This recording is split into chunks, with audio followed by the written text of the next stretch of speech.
El camino a Cristo. Capítulo 4. Para obtener la paz interior.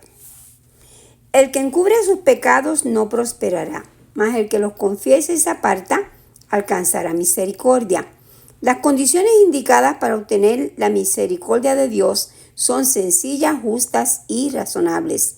El Señor no nos exige que hagamos alguna cosa penosa para obtener el perdón de nuestros pecados. No necesitamos hacer largas y cansadoras peregrinaciones, ni ejecutar duras penitencias para encomendar nuestras almas al Dios de los cielos o para expiar nuestras transgresiones, sino que todo aquel que confiese su pecado y se aparte de él, alcanzará misericordia. El apóstol dice: confesaos vuestras ofensas unos a otros y orad unos por otros para que seáis sanados. Confesad vuestros pecados a Dios, el único que puede perdonarlos, y vuestras faltas unos a otros.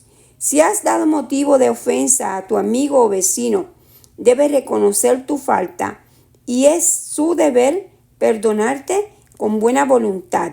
Debes entonces buscar el perdón de Dios, porque el hermano a quien ofendiste pertenece a Dios y al perjudicarle pecaste contra su Creador y Redentor. El caso es presentado al único y verdadero mediador, nuestro gran sumo sacerdote, que fue tentado en todo según nuestra semejanza, pero sin pecado, quien puede compadecerse de nuestras debilidades y limpiarnos de toda mancha de pecado.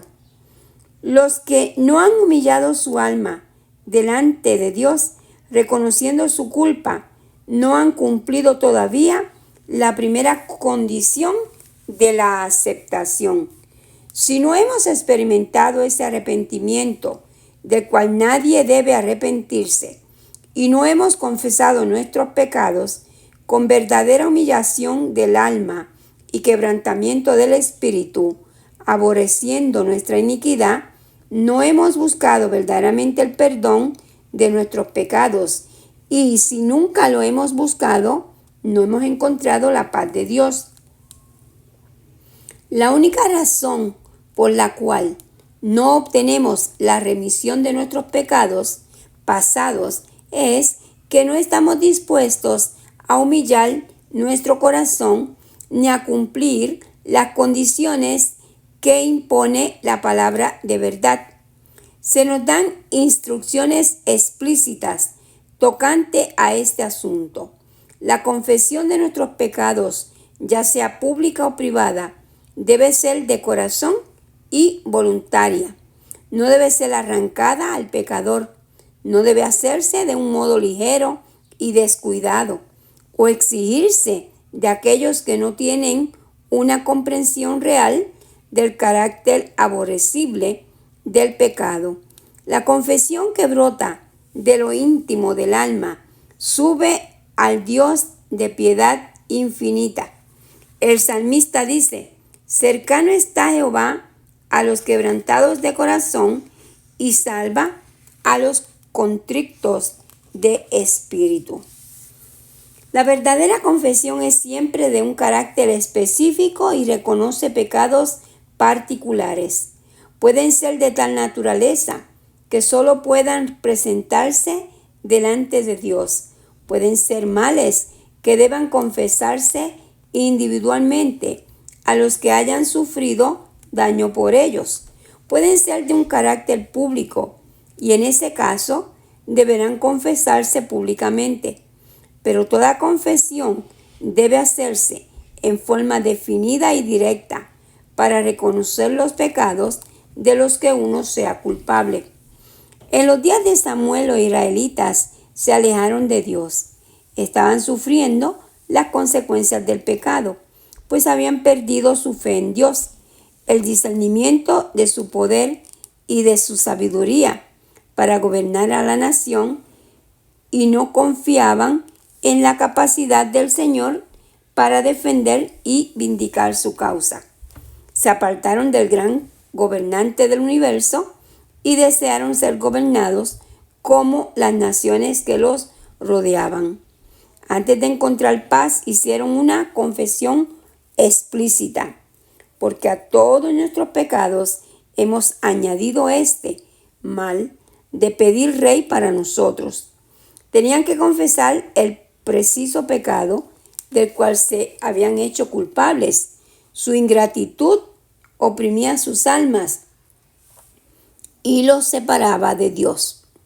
La confesión no es aceptable para Dios si no va acompañada de un arrepentimiento sincero y una reforma.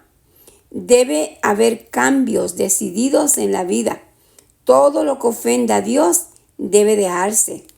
Tal será el resultado de una verdadera tristeza por el pecado. Se nos presenta claramente lo que tenemos que hacer de nuestra parte. Lavaos y limpiaos, quitad la iniquidad de vuestras obras de delante de mis ojos. Dejad de hacer lo malo, aprended a hacer el bien, buscad el juicio, restituid al agraviado, haced justicia al huérfano, amparad a la viuda. Si el impío restituyere la prenda, devolviere lo que hubiere robado, y caminare en los estatutos de la vida, no haciendo iniquidad, vivirá ciertamente y no morirá. El apóstol Pablo dice, hablando de la obra del arrepentimiento, esto mismo de que hayáis sido contristados según Dios, qué solicitud produjo en vosotros, qué defensa, qué indignación, qué celo y qué vindicación. En todo os habéis mostrado limpios en el asunto.